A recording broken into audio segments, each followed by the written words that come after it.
Mahigit 150 sundalo natin ang tumulak po patungong bansang Haiti kagabi. Miyembro sila ng panibagong grupo ng mga sundalong susuporta sa prosesong pangkapayapaan sa naturang bansa. Nakatutok si Gerald Uy.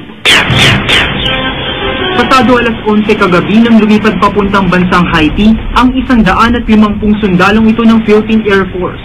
Mga miyembro sila ng 6th Philippine Peacekeeping Contingent na tutulong sa Haiti na nababalot ngayon sa kaguluhang politikal. We're not there to fight or as infantry. We are there to support the peacekeeping process. Support meaning security kami? More on security, clerical, transport. Mananatili sila ng 6 na buwan sa Haiti.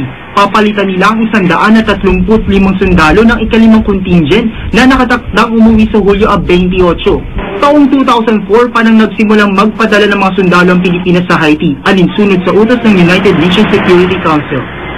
Gerald Uy, nakatutok, 24 oras.